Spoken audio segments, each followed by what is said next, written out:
দিনাজপুরের নবাবগঞ্জে দিন দিন জনপ্রিয় হয়ে উঠছে শিম চাষ।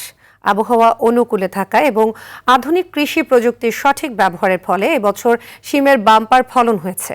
এদিকে নরসিংদী জেলার শিম এখন শুধু দেশের বাজারেই সীমাবদ্ধ নেই, স্বাদ ও গুণগত মানের কারণে জায়গা করে নিচ্ছে বিদেশের বাজারেও।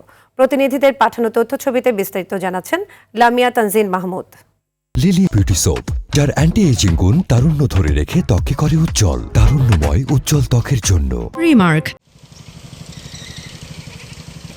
দিনাজপুরের নবাবগঞ্জের মাটি ও জলবায়ু শিম চাষের জন্য উপযোগী। খরচ তুলনামূলক কম হলেও উৎপাদন বেশি হওয়ায় শিম চাষে ঝুঁকছেন চাষিরা। এটাই লাগে তুলে না, ঝাংলি দিচ্ছে না, এখন এই ভাবে হয়ে গেল। আর মাঝে মাঝে স্প্রে দিতে হয়। লাভ মনে করেন এখন তো মনে হয় 1400-1500 টাকা মন আছে, লাভ আছে সিমে। ফলন মোটামুটি ফলন এবার পাচ্ছি, দামও ভালো আছে। এদিকে বাণিজ্যিকভাবে শিম চাষ হচ্ছে নরসিংদীর বিস্তীর্ণ এলাকায়। স্থানীয় বাজারে চাহিদা মিটিয়ে শিম রপ্তানি হচ্ছে মধ্যপ্রাচ্য ও ইউরোপের বিভিন্ন দেশে। সিন্ডিকেট ছাড়াই ন্যায্য দাম পেয়ে খুশি কৃষকেরাও। 35 জমিতে আমরা যে সিম রোপণ করা থেকে নিয়ে পরিচর্যা করা যে খরচ হয় তার থেকে মিনিমাম 1 লক্ষ টাকা লাভ হবে। সরাসরি রপ্তানিকারকরা এখান থেকে এসে নিয়ে যায়, এতে করে কৃষকরা পরিবহন খরচটা কম লাগে, পরিবহন খরচ লাগে না এবং ন্যায্য মূল্যটা পায়।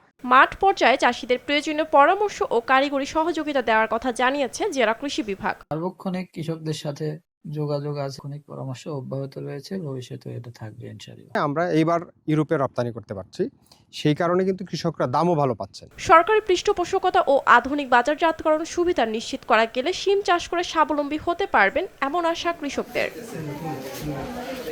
লামিয়া তানজিন মাহমুদ, RTV।